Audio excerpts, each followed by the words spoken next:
الله محمد رسول الله لا إله إلا الله محمد رسول الله لا إله إلا الله محمد رسول الله.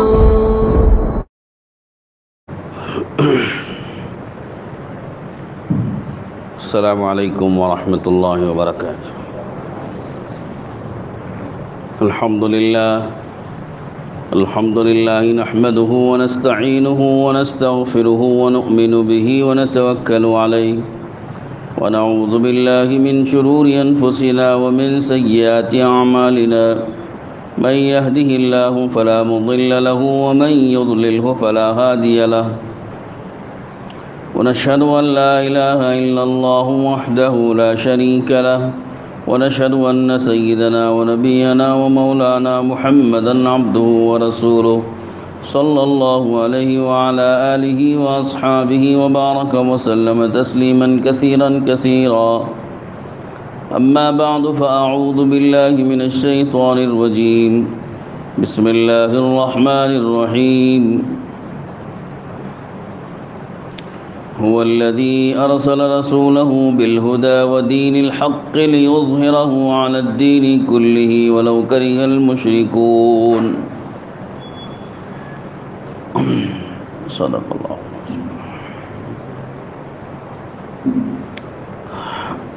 دوستو، بھائیو، بزرگو،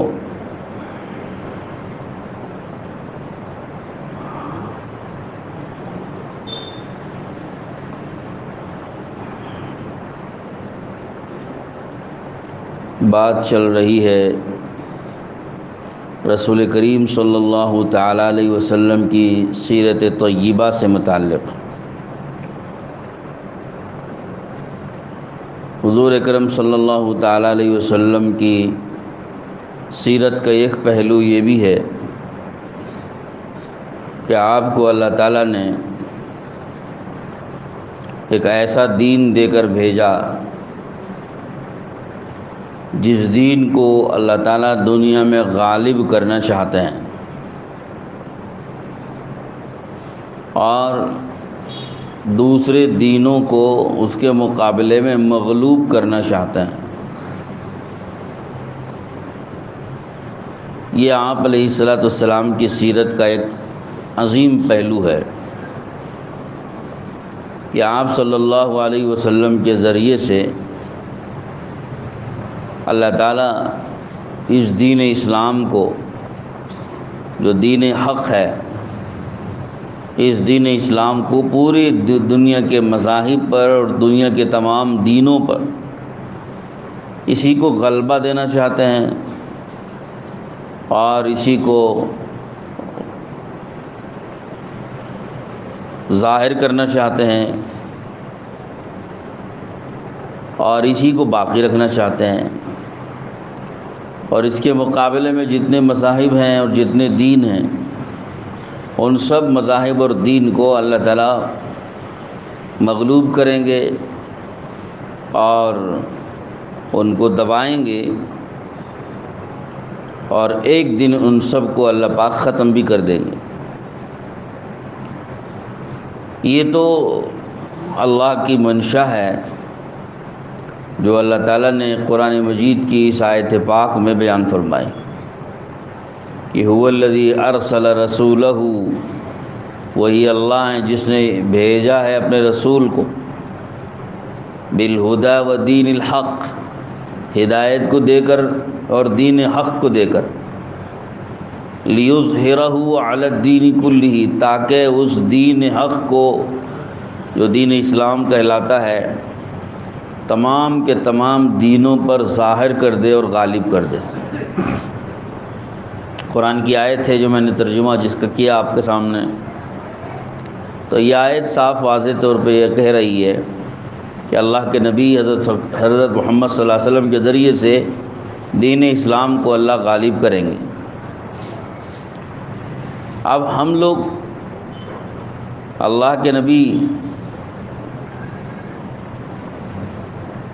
سرکار دو عالم صلی اللہ علیہ وسلم کے ذریعے سے اللہ پاک جو بات ظاہر کرنا چاہتے ہیں، جس چیز کو، جس دین کو غالب کرنا چاہتے ہیں، اس کو اگر عام حالات اور مشاہدات کے ذریعے سے دیکھیں تو بظاہر نظر ایسا نہیں آتا، ظاہری طور پر نظر ایسا نہیں آتا۔ ظاہری طور پر ایسا نظر آ رہا ہے جیسے کہ دین اسلام پر سارے دینوں کا غلبہ ہو گیا ہے اور دین اسلام مغلوب ہو گیا ہے اور دبایا جا رہا ہے، یہ ظاہر میں نظر آ رہا ہے۔ لیکن آپ حضرات اگر غور سے دیکھیں، پوری سیرت کا اگر مطالعہ کریں، حضور اکرم صلی اللہ علیہ وسلم کی بعثت سے لے کر اب تک کی، تو آیت پاک آپ کو بالکل 100% سچی نظر آئے گی۔ آپ دیکھو حضور صلی اللہ علیہ وسلم جس زمانے میں مبعوث ہوئے، اس زمانے میں کفر کتنا غالب تھا، پوری دنیا پر کفر ہی کفر کا غلبہ تھا۔ کفر ہے، شرک ہے، بت پرستی ہے، جہالت ہے، بے دینی ہے اور بد اخلاقی ہے، سب عروج پر تھے، ایک دم سب عروج پر، سب ایک دم غالب پوری دنیا پر چھائی ہوئی۔ بالخصوص خود مکہ مکرمہ میں جہاں آپ صلی اللہ علیہ وسلم پیدا بھی ہوئے اور آپ وہاں نبی بھی بنائے گئے، مبعوث ہوئے، خود اس مکہ مکرمہ کے لوگوں کی حالت آپ جانتے ہیں کہ وہ لوگ کس قدر جہالت پر اترے ہوئے تھے اور کس قدر بے دینی وہاں پر تھی، کفر کا کتنا غلبہ اور بت پرستی اور کفر اتنا غالب تھا کہ کعبۃ اللہ جو توحید کا علم بردار ہے اور جس کو اللہ نے اپنی خالص اپنی عبادت کے لیے، جس کو یہ پنکھا بند کر دیا، جس بیت اللہ کو خالص اپنی عبادت کے لیے پیدا کیا گیا، وہ بیت اللہ خود بت پرستی کا مرکز بن گیا، 360 بت اس کے اندر رکھے ہوئے۔ تو اس سے اندازہ آپ کر سکتے ہیں بت پرستی کتنی غالب تھی، کفر کتنا غالب تھا، اور کوئی ایک آدمی بات ماننے کو تیار نہیں تھا۔ لیکن دھیرے دھیرے آپ جانتے ہیں کہ حضور اکرم صلی اللہ تعالی علیہ وسلم نے جب اسلام کی دعوت شروع فرمائی اور لوگوں کو توحید کی طرف، اسلام کی طرف بلانا شروع کیا، تو دیکھتے دیکھتے آپ پر ایمان لانے والوں کی اتنی کثرت ہوتی چلی گئی کہ دیکھتے دیکھتے چند سالوں میں ہزاروں لوگ اسلام میں داخل ہو گئے، اور جو لوگ اسلام میں داخل ہوتے چلے گئے ان کا کوئی بھی بگاڑ نہیں سک رہا تھا۔ اس قدر مضبوطی کے ساتھ ایمان پر وہ ڈٹ رہے ہیں اور جم رہے ہیں، اور ایمان پر ایسے جمے ہوئے ہیں کہ کوئی ان کو ایمان سے ہٹا نہیں سک رہا ہے۔ کوئی لالچ سے اور کسی خوف سے، کسی دھمکی سے، کسی لڑائی سے، کسی جنگ سے اور کسی بائیکاٹ سے، کسی بلیک میل سے، کسی چیز سے بھی، کسی دباؤ سے، کسی چیز سے بھی کوئی بھی ایک صحابی کو دین اسلام سے برگشتہ نہیں کر سکے، پھرا نہیں سکے اور دین اسلام سے ہٹا نہیں سکے۔ تو مضبوط ہوتا جا رہا ہے۔ دین اسلام آیا تھا نبی کریم صلی اللہ علیہ وسلم ایک اکیلے کے ذریعے سے، اور پھر ایک اکیلے نے، آپ علیہ السلام نے محنت کی تو لوگ دین اسلام میں ایسے داخل ہوتے چلے گئے کہ لوگوں کی کثرت بھی، اور جو لوگ داخل ہو رہے ہیں وہ دین میں، اسلام میں مضبوط بھی، پہاڑ کی طرح مضبوط۔ تابعین اور صحابہ باز فرماتے ہیں کہ صحابہ اکرام جو ہے وہ ہماری طرح کھاتے پیتے اور بیوی بچوں میں رہتے سہتے اور تو تھے ضرور، لیکن ایمان ان کے دلوں میں پہاڑوں کی طرح مضبوط تھا، ان کے دلوں سے ایمان کو کوئی چھین نہیں سکتا تھا۔ تو ایسے مضبوط، اور پھر چند سال، 13 سال تو مکے میں ایسے گزرے کہ وہاں آپ کو نماز پڑھنا بھی مشکل تھا، دشمن ایسے غالب تھے۔ 13 سال مکہ مکرمہ کے آپ پر دشمن کا ایسا غلبہ، اور پھر جب 13 سال کے بعد مدینہ منورہ آئے ہیں تو دوسرے ہی سال انہی دشمنوں کے مقابلے میں جنگ بدر ہو گئی، اور جنگ بدر میں صحابہ نے چھکے چھڑا دیے، دشمنوں کے ناک پہ دم کر دیا، ایک ہی سال میں اتنی قوت۔ تو بہرحال دیکھتے دیکھتے، مجھے اس تفصیل میں نہیں جانا ہے، مجھے تو ایک اہم بات عرض کرنی ہے، وہ یہ کہ قرآن مجید کی آیت کس قدر سچی ثابت ہو رہی ہے، وہ مجھے آپ کو بتانا ہے کہ اللہ تعالیٰ شانہ نے نبی کریم صلی اللہ علیہ وسلم کے ابتدائی دور میں بھی آپ علیہ السلام کو اللہ رب العزت نے دھیرے دھیرے ایسا غلبہ عطا فرمایا کہ آپ کے لوگ بڑھتے ہی چلے گئے اور آپ کا دین پھیلتا ہی چلا گیا، اور جو دین میں آپ کے آتے چلے گئے وہ سب کے سب مضبوط ہوتے چلے گئے، اور دھیرے دھیرے صرف 23 سال کا عرصہ، قلیل عرصہ آپ کو ملا ہے، 20 پر 3 سال، 23 سال کوئی لمبی مدت نہیں ہوتی ہے۔ 23 سال کے قلیل عرصے میں آپ کے ماننے والوں کی تعداد 1.25 لاکھ ہو گئی، اور وہ بھی سب کے سب ایسے کامل انسان، اخلاق میں کامل، معاملات میں کامل، عبادتوں میں کامل، ایمان میں کامل، معاشرتی زندگی میں کامل۔ کوئی آدمی ان کے زندگی میں کوئی ایسا داغ و دھبا نہیں دکھا سکتا ہے کہ جس کے ذریعے سے کہا جا سکے فلاں چیز میں وہ ناقص تھے۔ ایمان میں کامل، اللہ نے خود ان کے ایمان کو نمونہ بنا کے پیش کیا کہ وَإِنْ آمَنُوا بِمِثْلِ مَا آمَنْتُمْ بِهِ فَقَدِ اهْتَدَوْا۔ اگر یہ بات کہ لوگ ان صحابہ کے ایمان کی طرح ایمان لائیں گے تو ہدایت والے سمجھے جائیں گے۔ وَإِنْ تَوَلَّوْا فَإِنَّمَا هُمْ فِي شِقَاقٍ، اور اگر وہ اس طرح ایمان لانے کو تیار نہیں ہے تو سمجھ لو کہ ان کی ہماری کوئی دوستی نہیں، ان کے اور ہمارے درمیان میں تعلقات ختم۔ وہ شقاق، اختلاف ڈالنے والے ہیں، توڑنے والے ہیں، وہ ہٹے ہوئے ہیں، ہماری گروپ اور ہمارے اسلام سے خارج ہیں۔ تو اللہ تعالیٰ شانہ نے آپ کے ایمان کو، صحابہ کے ایمان کو نمونہ بنایا، تو ایمان میں ایسے کام ہے۔ بہرحال عرض یہ کرنا کہ آپ کے دین کو اللہ رب العزت نے آپ کی حیات میں بھی غلبہ عطا فرمایا، اور پھر وہ دن، اور اس کے بعد سے اب 1400 سال گزر گئے، تو اب اسلام کے اور اس دین اسلام کے ماننے والے مسلمانوں کی تعداد آپ دیکھتے چلے جائیے، کہاں وہ زمانہ جس وقت میں کفر کا غلبہ تھا اور اسلام کچھ نہیں تھا، اور کہاں آج کا زمانہ جہاں کتنے کروڑ مسلمان ہیں، کروڑوں کی تعداد میں مسلمان پوری دنیا میں پھیلے ہوئے ہیں، اور دنیا کے ہر ملک میں مسلمان پائے جاتے ہیں، اور مسلمان اگر دیکھے جائے تو دنیا کی سب سے بڑی تعداد میں مسلمان ہی پائے جائیں گے آپ کو ہر ملک کے اندر، اور سب سے تیزی سے پھیلنے والا مذہب، اگر دنیا نے جتنا بھی سرچ کیا ہے لوگوں نے، سارے لوگوں کے ریسرچ سے یہ ثابت ہو چکا کہ دنیا میں سب سے تیزی سے پھیلنے والا مذہب اسلام ہے، اور سب سے تیزی کے ساتھ لوگ جو دین چھوڑ کر جس دین میں آ رہے ہیں وہ اسلام کی طرف ہے، اسلام کی طرف لوگ آ رہے ہیں اپنے دینوں کو چھوڑ کر کے۔ اور آپ کو دیکھا جائے تو کوئی کسی مذہب کے ماننے والوں کے اتنے ممالک نہیں ہوں گے جتنا کہ اسلام کے ماننے والوں کے پاس جو ہے ممالک موجود ہیں، حکومتیں موجود ہیں۔ مسلم ممالک آپ دیکھتے ہیں کہ 56 سے زیادہ، 57 58 شاید ہو چکے ہوں گے ممالک مسلمانوں کے ہاتھ میں ہیں۔ دنیا کی اتنی بڑی تعداد میں مسلم ممالک موجود ہیں، مسلمانوں کے ہاتھوں میں حکومتیں موجود ہیں، اور ہر علاقے کا آپ سروے کر کے دیکھتے ہیں تو مسلمانوں کی جو ہے کثرت ملتی ہے، اور تعداد بڑھتی جا رہی ہے، نسل بھی مسلمانوں کی بڑھ رہی ہے، مذہب بھی مسلمانوں کا بڑھ رہا ہے۔ ایک دن ایسا آنے والا ہے قیامت کے قریب میں کہ اللہ رب العزت دنیا میں سوائے اسلام کی کسی مذہب کو باقی نہیں رکھیں گے، سارے مذاہب ختم ہو جائیں گے، صرف اسلام باقی رہے گا۔ تو روز بروز پھیل رہا ہے، روز اول سے پھیلنا شروع ہوا، آج تک پھیل رہا ہے، آئندہ بھی پھیلے گا، اور قیامت کے قریب تو صرف اسلام ہی اسلام ہوگا، کوئی اور مذہب ہوگا ہی نہیں۔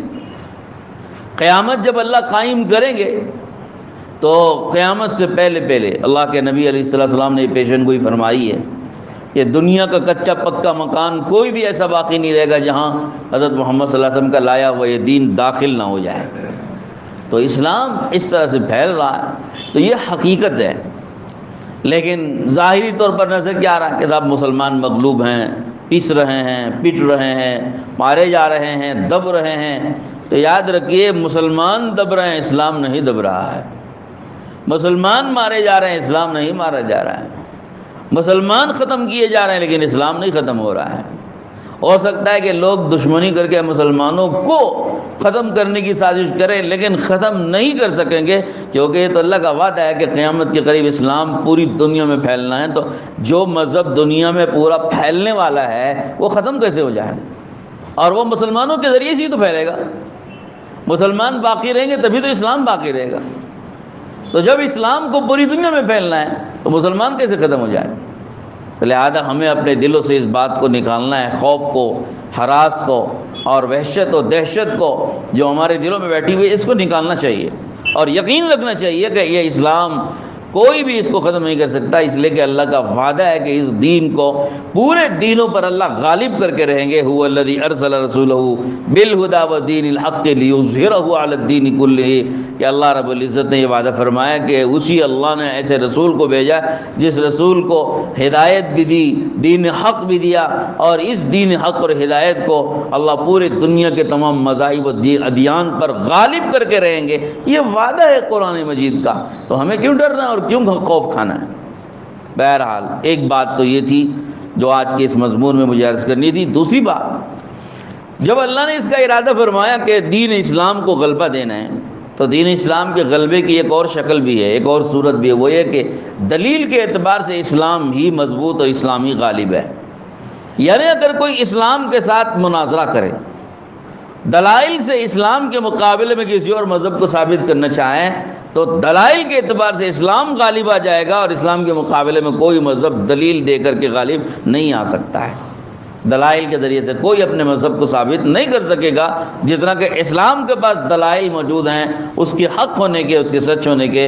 دنیا کی کسی مذہب کے پاس ایسے دلائل موجود نہیں جس سے وہ اپنے مذہب کا سچا ہونا اور حق ہونا ثابت کر سکیں۔ تو دلیل کے اعتبار سے اسلام ہی غالب ہے، مضبوط ہے۔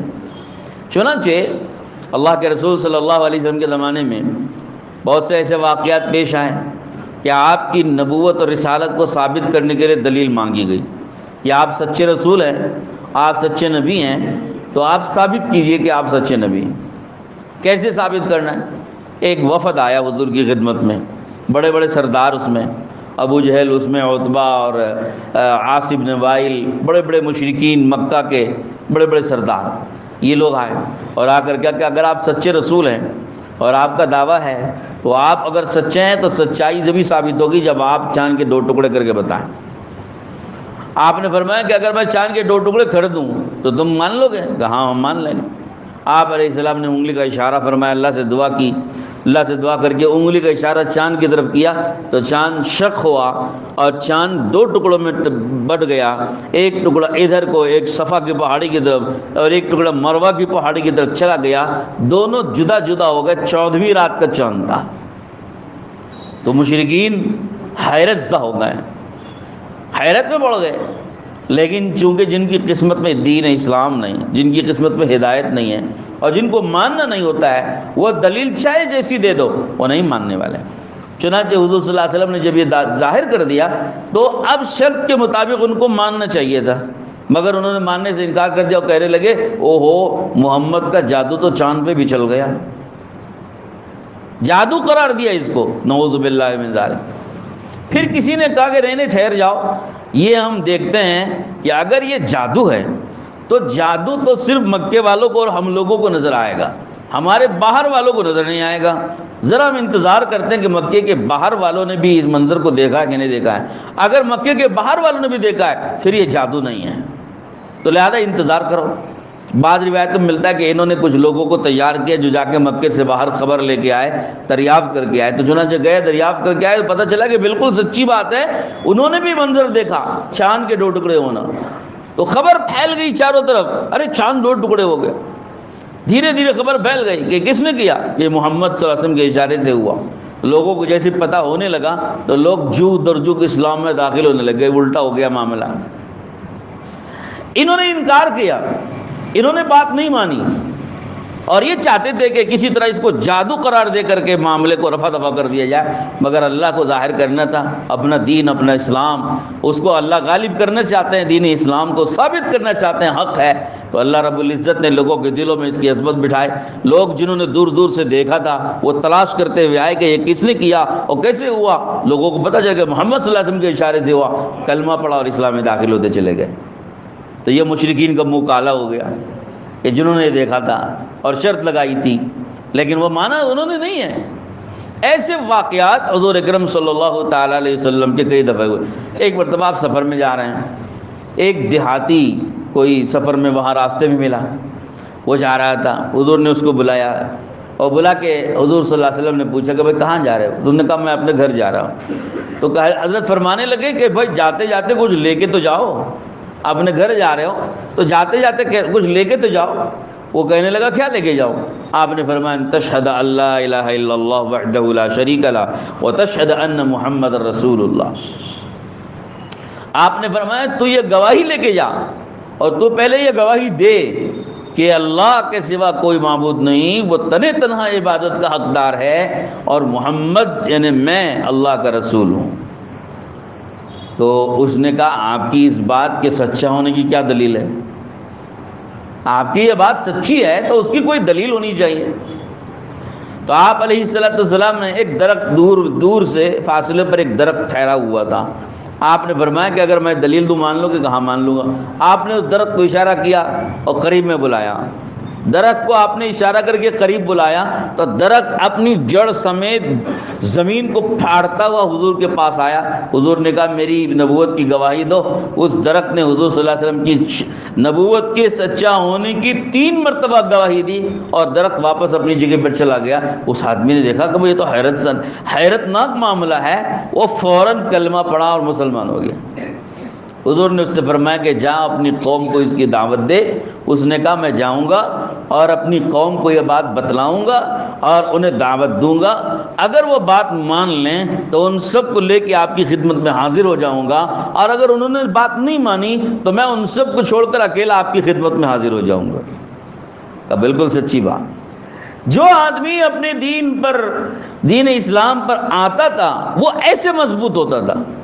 اللہ ایسے دین اسلام کو ثابت کرتے تھے، ظاہر کرتے تھے، غالب کرتے تھے، اور ایسے دین اسلام پر آنے والے مضبوط ہوتے تھے، اور اللہ پاک دلیل دے کر حضور اکرم صلی اللہ علیہ وسلم کی نبوت کو ثابت فرماتے تھے۔ ایسے کئی واقعات حضور کے پیش آئے ہیں جن کو معجزات کہا جاتا ہے۔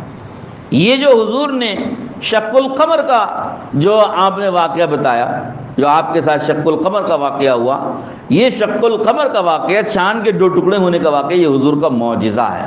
ایسا آپ اور ہم انگلی کا اشارہ کر کے چاند کے 2 ٹکڑے نہیں کر سکتے، کوئی برتن کے بھی 2 ٹکڑے نہیں کر سکیں گے انگلی کا اشارہ کر کے، چاند تو دور کی بات ہے۔ لیکن یہ حضور اکرم صلی اللہ علیہ وسلم نے کر دکھایا تو اللہ نے کیا ہے، حضور کے اوپر حضور کے اشارے پر کیا ہے، کرنے والے اللہ ہیں۔ تو وہ درخت بھی یہ جو آیا ہے اس کو بھی معجزہ کہتے ہیں، اور شق القمر بھی معجزہ ہے حضور کا۔ ایسے حضور کے معجزات حضور کی سچی نبوت کے دلیل کے طور پر اللہ نے اور بھی بہت دکھائے۔ ایک مرتبہ ایک سفر میں تھے آپ صلی اللہ تعالیٰ علیہ وسلم، اس سفر میں پانی ختم ہونے لگے، غالباً ایک حدیبیہ کا وہ واقعہ ہے، ایک اور واقعہ بھی ہے، 2 واقعے الگ الگ ہیں۔ حضرت انس کی روایت کے مطابق ایک واقعے میں آپ سفر میں تھے، جو صحابہ آپ کے ساتھ تھے ان کا پانی ختم ہو گیا۔ آپ کو معلوم ہے کہ عرب کی زمین ریگستان کی اور بیابان ہے، پانی وہاں پر زمین میں نہیں ہوتا ہے۔ جو سفر میں چلتے تھے اپنے ساتھ پانی لے کے چلتے تھے، پانی اگر ختم ہو گیا تو پھر چاروں طرف زمین میں بھی اور کہیں پر بھی پانی نہیں ملتا تھا۔ جو صحابہ آپ کے ساتھ تھے پانی سب کو ختم ہو گیا، وضو کے لیے پانی نہیں ہے، پینے کے لیے پانی نہیں ہے، استنجا کے لیے ضرورتوں کے لیے پانی نہیں ہے، اب پانی کے لیے پریشان ہیں سوائے حضور کے برتن کے۔ حضور صلی اللہ علیہ وسلم کے برتن میں تھوڑا سا پانی موجود تھا، باقی کسی کے پاس پانی نہیں تھا۔ صحابہ نے آ کے حضور سے شکایت کی، درخواست کی کہ آپ پانی کا کوئی انتظام فرما دیں۔ آپ صلی اللہ تعالیٰ علیہ وسلم نے اپنے ہی برتن میں اپنی انگلیاں، اپنا ہاتھ ڈبویا تو آپ کی انگلیوں سے پانی کا فوارہ چھوٹا اور پانی کا برتن بھر کے پانی اوپر کو آنے لگا۔ سب لوگ دوڑے دوڑے اپنے اپنے برتن لائے، اپنے برتن بھر لیے، پانی جن کو پینا تھا پینے لگے، جن کو وضو کرنا تھا وضو کر لیا، اور جو بچا کچا تھا برتنوں میں بھر لیا۔ وضو بھی ہو گیا، ضرورتیں پوری ہو گئی، پانی بھی پی لیا گیا، جو کچھ دھونا تھا دھو لیا، برتن بھی بھرنے تھے بھر لیے، پانی ختم نہیں ہو رہا، پانی اور جاری ہے۔ پھر آپ علیہ السلام نے اپنا ہاتھ نکالا تو پانی بند ہوا۔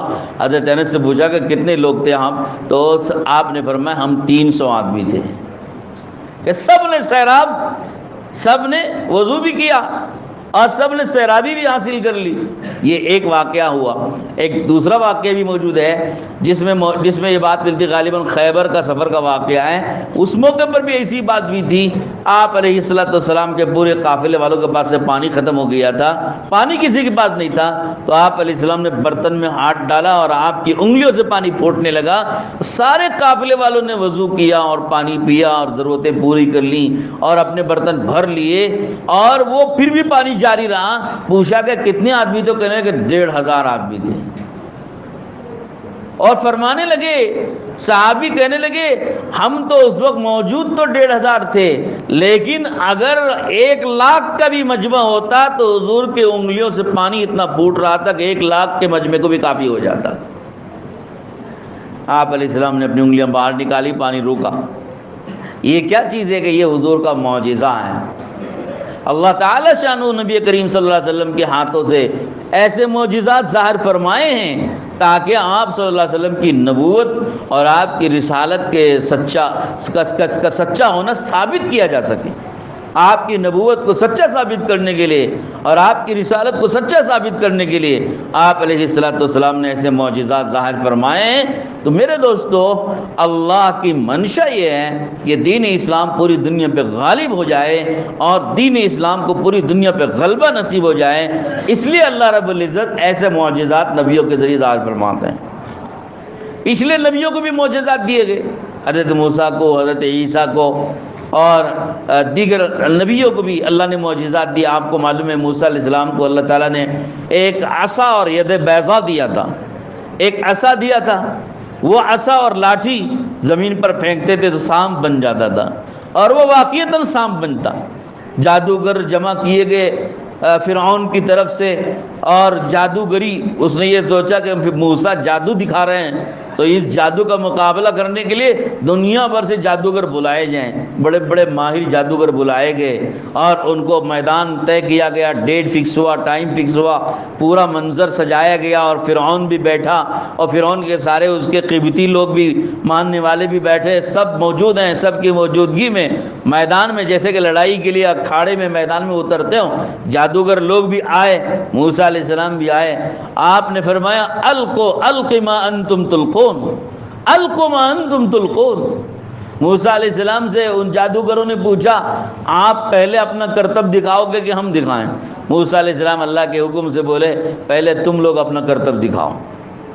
تو ان جادوگروں نے اپنے اپنے کرتب دکھائے، تو ان کی جو لاٹھیاں تھیں، رسیاں، وہ سانپ بن کر کے یوں یوں گھومنے لگی، ان کی لاٹھیاں، ان کی رسیاں سانپ بن کے یوں یوں گھومنے لگے۔ تو اب موسیٰ علیہ السلام نے تھوڑا بہت ان کو دل میں فطری طور پر انسان ہونے کی وجہ سے خوف سا محسوس ہوا، لیکن اللہ نے حکم دیا کہ آپ بھی اپنی لاٹھی ڈالیے۔ حضرت آپ تو اللہ کے نبی ہیں، آپ کو ڈرنا نہیں، آپ اپنی لاٹھی ڈالیے۔ پھر اللہ کے حکم سے موسیٰ علیہ السلام نے اپنی لاٹھی ڈالی ایک، تو وہ جو اژدہا بن گئے، اتنا بڑا اژدہا، اور وہ اژدہا ایسا بنا کہ ان سارے جادوگروں کے سانپوں کو جا کے کھانے لگ گیا، سب نگلنے لگ گیا۔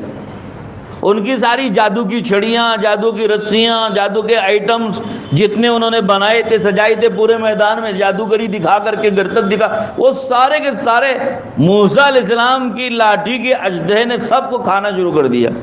جیسے یہ منظر ان جادوگروں نے دیکھا، جادوگر تو جانتے ہیں جادو کسے کہتے ہیں، فن جادو کا جاننے والا وہ ماہر ہوتا ہے، وہ جانتا ہے کہ جادو کیا ہے اور معجزہ کیا ہے۔ تو جو معجزہ ہوتا ہے اللہ کا، اللہ کی طرف سے ہوتا ہے، اور وہ بالکل حقیقتاً تبدیل ہو جاتا ہے۔ تو موسیٰ علیہ السلام کا عصا حقیقتاً اژدہا میں تبدیل ہوا تھا، اور ان جادوگروں کی لاٹھیاں صرف ظاہری طور پر نظر بندی کے طور پر لاٹھیوں میں، سانپوں میں تبدیل ہوئی تھی، اژدہوں میں تبدیل ہوئے تھے۔ تو یہ جادوگر اس کی حقیقت کو جانتے تھے۔ جب موسیٰ علیہ السلام کے لاٹھی جو اژدہے میں تبدیل ہوئی، وہ جب ان سارے جادو کو کھانا شروع کر دیا، تو جادوگر سمجھ گئے کہ بھائی موسیٰ علیہ السلام جو دکھا رہے ہیں یہ جادو نہیں، یہ جادو نہیں ہے، کیونکہ ہم تو جانتے ہیں کہ جادو کسے کہتے ہیں۔ جادو ایسا نہیں کر سکتا کہ دوسروں کے جادو کے ساری چیزوں کو کھانے لگ جائے، حقیقت ہی تبدیل ہو جائے، ایسا نہیں کر سکتے۔ تو جب جادوگروں نے یہ منظر دیکھا تو جادوگر سمجھ گئے کہ موسیٰ علیہ السلام جس چیز کو دکھا رہے ہیں یہ جادو نہیں ہے، یہ نبوت ہے، اور یہ معجزہ ہے اور یہ حق ہے اور یہ من جانب اللہ ہے، تو فوراً سارے کے سارے جادوگر انہوں نے کلمہ پڑھا اور اسلام میں داخل ہو گئے. پورے کے پورے جادوگر مسلمان ہو گئے. موسیٰ علیہ السلام کے سامنے جو مقابلے میں آئے تھے، فرعون یہ منظر دیکھ رہا ہے، سارا مجمع یہ منظر دیکھ رہا ہے، بنی اسرائیل بھی کھڑے ہوئے یہ منظر دیکھ رہے ہیں. فرعون کو بڑا غصہ آیا کہ میں تو بلایا تھا ان کو موسیٰ کو ہرانے کے لیے، یہ تو خود ہی ہار گئے اور یہ خود موسیٰ کے دین میں داخل ہو گئے. تو فرعون پریشان ہوا، گھبرا گیا، اور پھر ان جادوگروں کو مخاطب ہو کے کہنے لگا میری اجازت کے بغیر تم کیسے مسلمان ہو گئے؟ مجھے پوچھے بغیر تم نے کیسا کلمہ پڑھ لیا؟ تم لوگ لگتا ہے کہ آپس میں ملے جلے ہو، ملے جلی بھگت ہے تمہاری، آپس میں تمہاری کانٹیکٹ پہلے سے ہوں گے. تم نے یہ پلان کر کے کہ ایسا کر کے ایسا کریں گے، یہ پہلے سے پلان بنا کے آئے ہوں گے. یہاں آ کر کے پلان کے مطابق تم کلمہ پڑھ کے مسلمان ہو رہے. تم سب آپس میں ایک ہی لگتے ہیں، ایک ہی ٹیم معلوم ہوتی ہے، آ کی ایک ہی برادری معلوم ہوتی ہے. یہ کہہ کر کے فرعون جو ہے غصے میں آ گیا اور ان سارے جادوگروں کو سزا کا اعلان کر دیا. ان جادوگروں نے کہا کہ تم جو چاہے مرضی میں جو جی میں آیا کر لو، مگر ہم تو اسلام نہیں چھوڑنے والے. ہمیں سمجھ میں بات آ گئی کہ یہ اسلام حق ہے، موسیٰ علیہ السلام کا دین حق ہے. ہمیں بات سمجھ میں آ گئی، تمہاری مرضی ہے، تم جو چاہے کر لو، تم جو چاہے سزا دے لو، ہم تو اسلام چھوڑنے والے نہیں ہیں. تو میرے دوستو بات یہ کہنی ہے کہ نبیوں کو اللہ پاک معجزات اس لیے دیتے ہیں تاکہ اس کے ذریعے سے نبی کی نبوت سچی ثابت ہو جائے، اور دین اسلام جو ان کے ذریعے سے اللہ پاک دکھانا چاہتے ہیں اس دین اسلام کو غلبہ نصیب ہو جائے. تو یہ نبی کی زمانے میں ایسے معجزے حضور صلی اللہ علیہ وسلم کے زمانے میں بھی دکھائے گئے دین اسلام کو غالب کرنے کے لیے. تو بہرحال میں آخری میں یہی بات عرض کرنا چاہتا ہوں، مسلمانوں کو چاہیے اپنے نبی کی نبوت کے حق ہونے کا یقین کیجیے، اپنے نبی کی نبوت پر شک مت کیجیے، اور اپنے نبی کی نبوت اور رسالت پر اتنی مضبوطی سے قائم رہنا ہے ہم کو کہ اگر اس نبوت کو کوئی ذرا برابر ٹھیس پہنچائے، اس نبوت کو کوئی نقصان پہنچائے اور اس نبوت میں کوئی کیڑے نکالے، ہم تسلیم نہیں کریں گے. کیونکہ اللہ رب العزت نے آپ کی نبوت کو سچا کر دکھایا ہے، اور آپ کے اس دین کو اللہ دنیا میں غالب کرے گا. اور دشمنوں کو یہ پسند نہیں ہے، مشرکوں کو یہ پسند نہیں ہے، اور ان کو تو اس سے چڑ ہے. جتنے بت پرست ہیں، جتنے مشرک ہیں، جتنے فرقہ پرست ہیں، جتنے ہندوس ہیں، اور جتنے دیگر مذاہب کے ماننے والے ہیں، یہود ہوں کہ نصارہ ہوں کہ بدھ مذہب کے ماننے والے ہوں یا کسی اور مذہب کے ماننے والے، سب ہی کو اس سے چڑ ہوتی ہے کہ اسلام کیوں پھیل رہا ہے، اسلام کیوں غالب آ رہا ہے، اسلام میں لوگ کیوں داخل ہو رہے ہیں، اور اسلام کو کیوں ان کی جو ہے شہرت ہو رہی ہے، کیوں اتنی مقبولیت مل رہی ہے. انہیں تو ہر وقت پیٹ میں جلن ہوتی رہتی ہے، مگر اللہ پاک کہتے ہیں چاہے کتنی ہی پیٹ میں ان کے جلن ہو، اور کتنا ہی ان گوڑوں کے اور مشرکوں کے اور ہندوؤں کے اور یہودیوں کے اور نصرانیوں کے پیٹ میں جلن ہو، مگر اللہ کو تو اسلام کو غالب کرنا ہی کرنا ہے. لِيُظْهِرَهُ عَلَى الدِّينِ كُلِّهِ وَلَوْ كَرِهَ الْمُشْرِكُونَ. مشرک چاہے جتنا ناپسند کریں، اور جتنا ان کے پیٹ پہ جلن ہو، جتنا ان کو دل دکھے، اور جتنا ان کو چڑ ہو، اور جتنا ان کو اس سے ناراضگی ہو، اللہ تو ان کی نہ ناراضگی کا خیال کرے گا، نہ ان کی چڑ کا خیال کرے گا، نہ ان کے پیٹ میں جلن ہونے کا خیال کرے گا، نہ ان کے غصے میں آنے کا خیال کرے گا، نہ ان کو اور بھڑکاؤ پیدا ہونے کا خیال کرے گا. اللہ کو تو کسی کی کوئی پرواہ نہیں ہے، دین اسلام کو غالب کرنا ہے. اللہ کو وہ ہندوستان میں بھی غالب کرے گا، عربستان میں بھی غالب کرے گا، انگلستان میں بھی غالب کرے گا، اور جتنے استھان ہیں سارے استھانوں میں اللہ غالب کرے گا، پوری دنیا میں غالب کرے گا. یہ ہمیں امید ہے، بولو انشاءاللہ. یہ یقین ہے، ہمیں صرف امید نہیں، یقین ہے. تو لہذا ہم کو ہمت کے ساتھ رہنا ہے. بس اتنا کرنا ہے کہ ہماری کسی سے لڑائی نہیں ہوگی، ہم تو معاملات، معاشرت، اخلاق سے بات سمجھائیں گے، زور زبردستی نہیں. ہم تو اخلاق سے پیش آئیں گے سب کے ساتھ. ہاں، ہمارا دین تو اسلام تو اخلاق سکھاتا ہے، تو ہم تو اخلاق سے پیش آئیں گے اور اخلاقی سے معاملہ کریں گے، کوئی زور زبردستی کی بات نہیں. اور اللہ جو غالب کرے گا نا، اللہ دلوں کے اندر اسلام کی عظمت پیدا کرے گا. مسلمان چاہے جتنا پسپا کیے جائیں، ذلیل کیے جائیں، مارے جائیں، پیٹے جائیں، یاد رکھو اللہ اس کا فائدہ اسلام ہی کو پہنچائے گا. بظاہر مسلمانوں کو نقصان ہو رہا ہوگا، لیکن فائدہ اسلام کا ہو رہا ہوگا. تو ہمیں گھبرانے کی ضرورت نہیں ہے. جتنا یہ اسلام مسلمانوں کو نقصان پہنچانے اور ظلم کرنے میں لگے ہوئے ہیں نا، اتنا ہی زیادہ اللہ اسلام کی عظمت و محبت دلوں میں اتار رہا ہے. ہمیں محسوس نہیں ہوگا، لیکن ایک وقت آئے گا کہ یہ لوگ جوک در جوک اسلام میں آئیں گے، پھر پتہ چل جائے گا کہ اللہ نے کیسے دھیرے دھیرے اسلام کو پھیلا دیا. کریں گے انشاءاللہ. دعا بھی مانگنی ہے اللہ سے اور مضبوطی سے جمے بھی رہنا ہے. اللہ توفیق نصیب فرمائے. وآخر دعوانا لا الہ الا اللہ، لا الہ الا اللہ.